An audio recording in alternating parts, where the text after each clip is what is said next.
What's going on, guys? Welcome to today's video. We are going to be doing track prep for this car, taking care of a few things that I found wrong while driving the car down the street and at work, and also a few things that we just have to take care of because of maintenance wise. So let me explain to you guys exactly what that is. Great. Suspension feels great. It's already aligned. Front's aligned for the most part. Brakes feel good. Clutch feels good. Only issue that we're having right now is power steering. So as you can see, it's filled with fluid. And power steering works, don't get me wrong, it does work, it is smooth to a point. There's this weird spot, it's not even a specific spot, it just happens every so often where the steering wheel just gets super jumpy.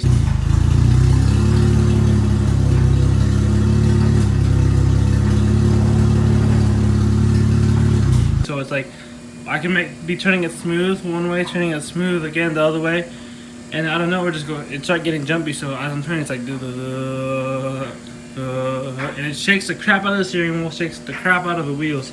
So we're trying to figure out what that is. Everyone's telling me it might be the pump, but I want to believe it's not the pump, only because it says an OEM Toyota pump still, and I really don't want to go with AutoZone or O'Reilly Reman. If I do have to get a pump, I'm just gonna get one at work because you guys know I work at Toyota. But before I go ahead and swap that out, I'm gonna try to swap out the rack because I do have a spare one from Garza, which was Brandon's old rack, I believe.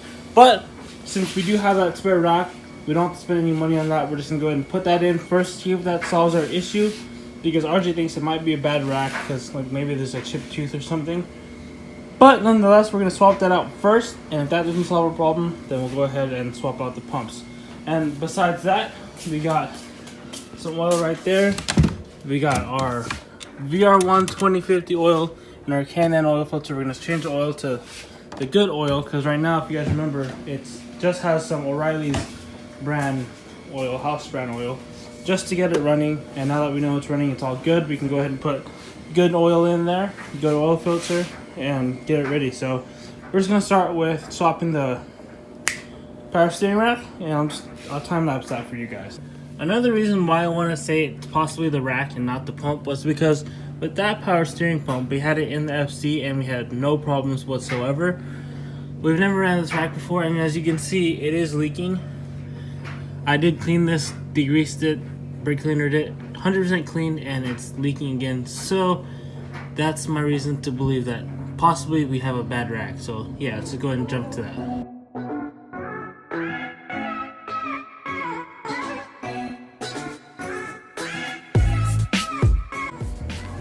Alright, the camera shut off, but we got the old rack off. It's over there somewhere. We got the new rack all cleaned up, nice to go. We're just gonna put our fittings in here, and then we'll be good to throw it back in. So let's go ahead and get to that.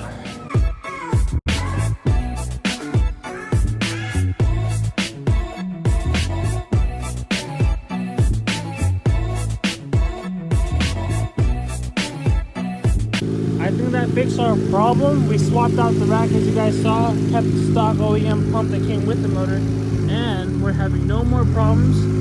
Going on to lock, it doesn't feel jumpy. Under load, turning doesn't get all jumpy either. And so yeah, we have no leaks, no nothing. So I think we're pretty much good. Now we can go ahead and work on the oil change. But first, I just want to test out to see how fast the fans and the sprayer together can cool down the motor. So I'm just letting it get a bit hot. Once it gets a little warm, we're going to turn the fans and the sprayers on and see how fast it goes down. The fans and our water sprayer on. Honestly, I'm quick it can cool down. I don't know if you can hear me through all this. But thank you, Brandon. Thank you, Garza.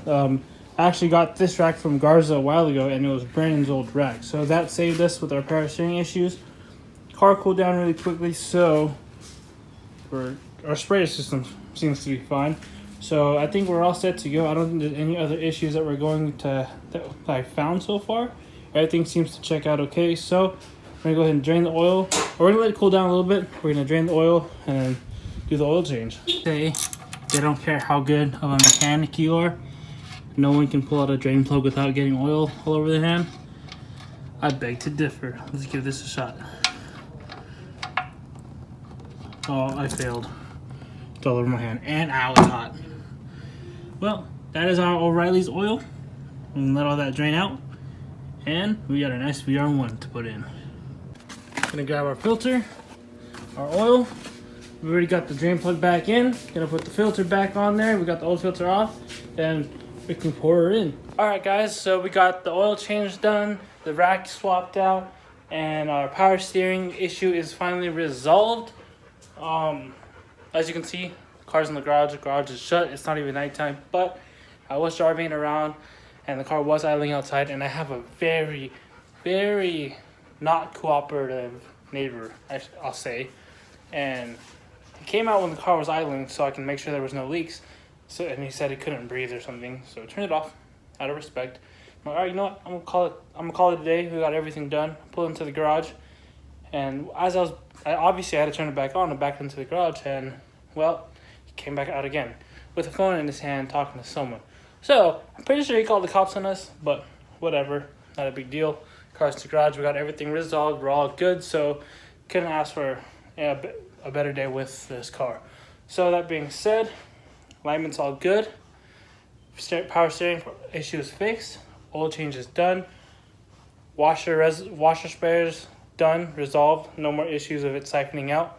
So yeah, let me show you guys that. Actually, I didn't show you what I did to the washer spares to fix my issue because I just kind of did it last minute. I was having an issue that after I turned on the washer spares, it was kind of it got this little siphon effect where when I would turn off the pump, it would still keep pulling water from the reservoir. And I thought I fixed it with the whole tube with this tube right here going above the actual tank, but it wasn't enough. It still was causing the siphon effect. So what I ended up doing, I swapped out all that black hose with that clear hose that we got from Lowe's. And then we got a bunch of Union compression fitting things. So the hose travels the same way, goes along the car, meets up here, goes into a Union. I only put it out here just because I didn't want any Unions in the car just in case it leaked. But it comes out here, goes back into the car, and very cleanly goes under the dash here. As you can see, there's a little valve. That's open, that's shut. And it goes into the valve, comes back out and into the front just like how it was. Pretty much what this does is, with it shut like this, it can't pull the water from the tank. So when I turn it on, open it up, water can flow through it. Then once I turn it back off, close the valve. That way it doesn't keep siphoning water out of the tank even while I'm not using it. And it makes it to where water doesn't get wasted. So that's how we fixed our little sprayer situation. So yeah, I think we got everything all sorted out. It drives smooth. Alignment's good. Like I said, we fixed our power steering issue with the new rack. Thank goodness, because I did not want to replace the power steering pump. So yeah, with that being said, hope you guys are ready for next week. It's actually 7 days away now before we leave for the track. And we're going to drift this car for the first time. So that being said, peace out guys. Thank you guys for watching, and we'll see you at the track.